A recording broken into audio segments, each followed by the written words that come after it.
J'étais un marcheur de chiens pour la SPCA Montréal pendant 18 mois. Ils m'ont viré au printemps dernier. J'ai monté une série de vidéos qui vous expliquent l'histoire et demande aussi une série de questions à la direction du refuge. Elle ne semble pas vouloir y répondre. Par exemple, pourquoi paye-t-il tant d'argent à de tierces personnes pour lever des fonds? Ceci est un résumé de toutes ces vidéos. Tout au long, vous verrez des petits rectangles apparaître comme celui-ci pour l'épisode 1. Ce sont des liens aux épisodes complets. J'ai marché les chiens de la SPCA Montréal durant les hivers doux de la ville et la pandémie du COVID parce que je ne pouvais pas avoir de chiens à la maison. Quand j'ai finalement emménagé dans un bâtiment qui autorisait les chiens, j'ai cru avoir gagné la 649 une semaine avant mon déménagement au printemps dernier quand j'ai marché Stella, une chienne abandonnée au refuge. Elle semblait être un match parfait, et le refuge aussi était d'accord en particulier qu'elle était assez petite et docile pour ne pas avoir besoin de cours clôturés, et qu'elle pouvait donc vivre avec moi en appartement. Il y avait par contre un énorme problème, le temps. Le refuge ne voulait pas l'accueillir pour 2 jours additionnels pour me permettre de faire le pont jusqu'à mon déménagement. Il ne voulait pas non plus me laisser l'accueillir chez un membre de ma famille en attendant, parce que cela aurait été trop traumatisant pour elle. Ayant donné tout ce temps à la SPCA Montréal sur les 18 mois précédents, j'étais très choqué de cette ingratitude. Alors j'ai essayé d'obtenir des réponses en plus du courriel d'une ligne qu'ils m'ont envoyé. Lorsque j'ai finalement obtenu la personne responsable de cette décision au téléphone, elle m'a expliqué que le refuge était plein, mais qu'il y avait plein de chiens ailleurs qui attendaient de pouvoir s'y installer. Cela me semblait absurde pour un bon nombre de raisons, la principale étant que je pouvais voir de mes propres yeux toutes les cages vides au refuge quand je passais dans les couloirs. Sous le choc de l'absurdité de la situation et la démonstration incroyable d'ingratitude, je n'ai pas pu m'empêcher de conclure que le refuge préférait se débarrasser d'un chien 2 jours plus tôt que de s'assurer que celui-ci ait une meilleure famille adoptrice sur les 4000 jours de sa vie.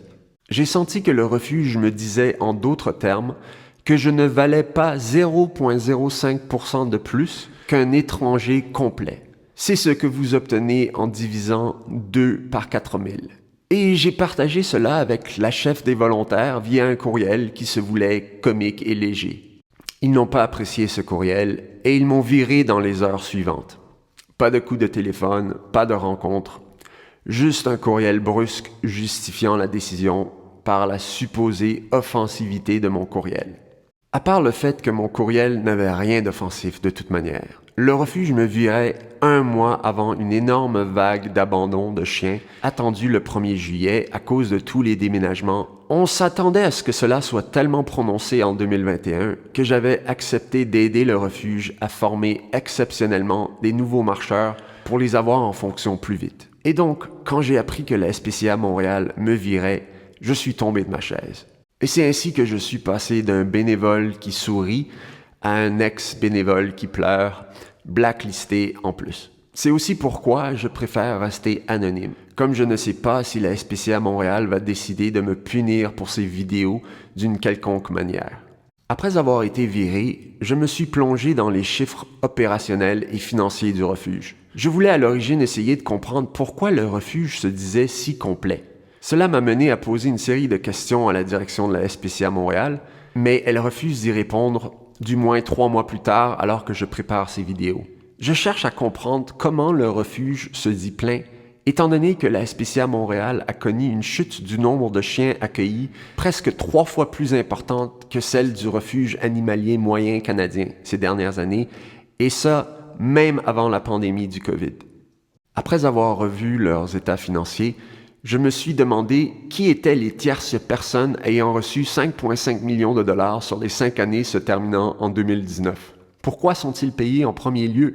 C'est inquiétant parce que sans plus de données, certains sceptiques pourraient penser que des membres de l'équipe de direction de la SPCA Montréal bénéficient personnellement de ces flux monétaires. Bizarre surtout aussi parce que la SPCA Montréal semble être pas mal le seul refuge important au Canada à payer ainsi des tierces personnes.